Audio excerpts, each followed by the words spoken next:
जैसा प्रश्न होगा वैसे उत्तर भी आ रहा है।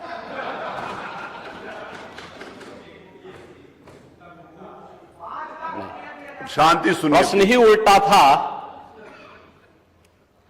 तो उस उल्टे प्रश्न को सही करने का प्रयास हुआ है।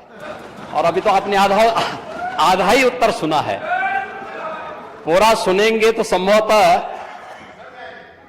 पिछला इतिहास याद आने लग जाएगा।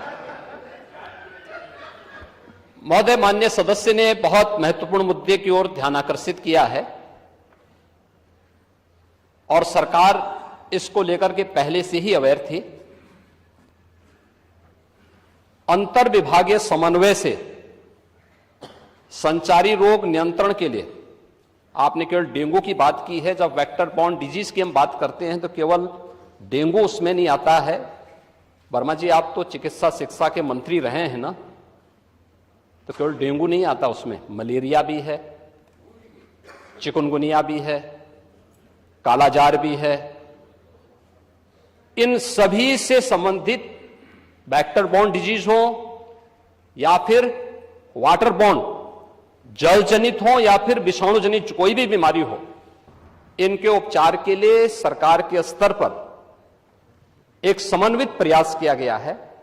और उस समन्वित प्रयास को ही हम लोगों ने संचारी रोग नियंत्रण का एक विशेष अभियान, वर्ष में 3 बार चलता है कार्यक्रम, जिसमें पहले 15 दिन संचारी रोग के लिए अवेयरनेस के साथ साथ अंतर विभागीय समन्वय से स्वास्थ्य विभाग नोडल विभाग होने के नाते सभी अन्य विभागों के साथ समन्वय के माध्यम से इन कार्यक्रमों को नियंत्रित करता है।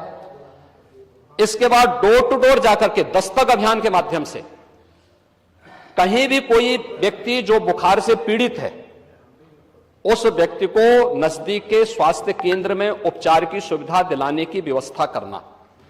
उत्तर प्रदेश 25 करोड़ की आबादी का राज्य है और स्वाभाविक रूप से अलग अलग क्लाइमेटिक जोन होने के नाते अलग अलग क्षेत्र में अलग अलग प्रकार की बीमारियां देखने को मिलती हैं। जैसे आप ईस्टर्न यूपी से चल करके नेपाल की तराई से लेकर के सहारनपुर तक देखेंगे तो इंसेफ्लाइटिस से पूरा क्षेत्र प्रभावित था। अगर आप बरेली और बदायूं और उसके आसपास के क्षेत्र को देखेंगे तो ये क्षेत्र मलेरिया से ज्यादा संक्रमित रहता था। वाराणसी से लेकर के प्रयागराज, लखनऊ, कानपुर होते हुए अगर आप फिरोजाबाद, आगरा तक पहुंचेंगे तो ये पूरा क्षेत्र डेंगू से प्रभावित है। अगर बुंदेलखंड क्षेत्र में अगर आप देखेंगे तो ये क्षेत्र चिकुनगुनिया से प्रभावित है। बिहार से सटे हुए जो हमारी सीमाएं हैं वहां पे हम देखेंगे तो कालाजार इन क्षेत्रों में ज्यादा प्रभावी रूप में देखने को मिलता था। और सरकार के द्वारा जो समन्वित प्रयास किया गया है, आपने केवल डेंगू की चर्चा की, बीमारी डेंगू पूरी तरह नियंत्रण में है और सरकार के द्वारा समय पर उठाए गए कदमों का परिणाम था। एक प्रकार का ये फ्लू हो गया है, फ्लू है, आता है, इसका एक अपना एक साइकिल इसका होता है। लेकिन मुझे आश्चर्य होता है कि जो सदस्य यहां पे प्रश्न उठा रहे थे, अब एक बहुत सीनियर सदस्य हैं, वो तो जब चिल्ला रहे थे तो मुझे उनके स्वास्थ्य की भी चिंता हो रही थी, रविदास मल्होत्रा जी की। उसको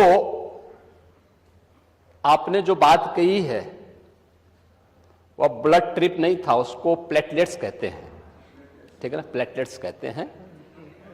और वह पर्याप्त मात्रा में हर जनपद में आज के दिन पे उपलब्ध है। ब्लड सेपरेटर यूनिट, पहले होता क्या था कि हम होल ब्लड चढ़ाते थे।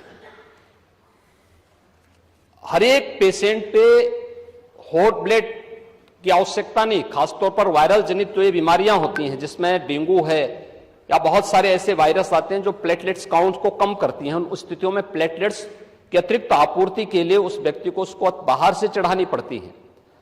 इसके लिए हर जनपद में ब्लड सेपरेटर यूनिट दी जा चुकी है, वे काम करनी शुरू की है। वहां पे हर जगह सरकार के स्तर पर बेहतर प्रयास हुआ है। और जहां तक नेता प्रतिपक्ष के द्वारा यह कहा जाना कि साहब प्राइवेट हॉस्पिटल में, याद रखना डबल इंजन की सरकार है, ये केवल बोलती नहीं करके दिखाती भी है। प्रदेश के अंदर 10 करोड़ लोगों को आयुष्मान भारत और मुख्यमंत्री जन आरोग्य योजना के अंतर्गत 5 लाख रुपए सालाना स्वास्थ्य बीमा का कवर भी ये सरकार उपलब्ध करा रही है। वह किसी भी पैनल्ड हॉस्पिटल में, वह सरकारी हो, सरकारी में सारी सुविधाएं फ्री में हैं, लेकिन किसी भी प्राइवेट हॉस्पिटल में जाता है तो वहां वे सुविधाएं मिल रही हैं। और ये पूरा सदन गवाह है कि हर माननीय सदस्य को इस सदन के द्वारा अपनी निधि से ही 25 लाख रुपए सालाना देने का अधिकार दिया गया है। और यही नहीं, मुख्यमंत्री राहत कोष से हम चेहरा देख करके पैसा नहीं देते हैं। कोई भी व्यक्ति जो भी आवेदन करता है, कोई भी पीड़ित हो, उसकी जाति, उसका मत, उसका मजहब नहीं देखा जाता है, बल्कि वो पीड़ित राज्य का नागरिक है। उसको प्रदेश में, देश में या दुनिया में जहां कहीं अच्छी स्वास्थ्य की सुविधा मिलती है, और सुविधा के लिए मुख्यमंत्री राहत कोष से भी हम पैसा देने में कोई कोताही, तमाम मान्य सदस्य विपक्ष में बैठे हुए हैं, वो हर व्यक्ति इस बात को कह सकता है।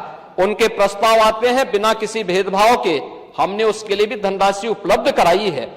आयुष्मान भारत और मुख्यमंत्री जन आरोग्य योजना भी है। हम आभारी हैं आदरणीय प्रधानमंत्री जी के, जिन्होंने आयुष्मान भारत जैसी योजना दी, जिसमें हर गरीब से गरीब व्यक्ति भी आज अपना उपचार किसी भी अच्छे कॉर्पोरेट हॉस्पिटल में भी करा सकता है, और देश में भी करा सकता है, दुनिया में भी कहीं करा सकता है।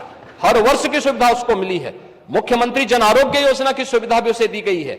इसके अलावा माननीय विधायकों को भी 25 लाख रुपए तक खर्च करने का अधिकार दिया गया है, और इसके साथ ही मुख्यमंत्री राहत कोष भी उसके लिए उपलब्ध है। इसलिए समस्या केवल इस बात की नहीं कि हम समस्या के समाधान की ओर जाएं, समस्या केवल हर मुद्दे का राजनीतिकरण करके समाज में अव्यवस्था पैदा करना, लोगों में असंतोष पैदा करने का जो कुत्सित प्रयास किया जाता है, वह तो कोरोना कालखंड में भी लोगों ने देख लिया था, जब आप लोग बहका रहे थे लोगों को कि वैक्सीन मत लगाना, ये मोदी वैक्सीन है, और लोगों को गुमराह कर रहे थे।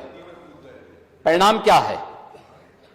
मोदी जी के शासनकाल में, उनके मार्गदर्शन में हमारे वैज्ञानिकों के द्वारा बनाई गई दोनों वैक्सीन दुनिया की सबसे प्रभावी वैक्सीन है। दुनिया के अंदर तमाम देशों में कोरोना महामारी के मामले बढ़ते हुए दिखाई दे रहे हैं। भारत में कोरोना कंट्रोल है, और उत्तर प्रदेश में भी पूरी तरह नियंत्रण में है, कहीं कोई समस्या नहीं है। सरकार आपके द्वारा उठाए गए मुद्दों पर पूरी तरह सतर्क है, और अब तो इसके मामले वैसे भी समाप्ति की ओर है।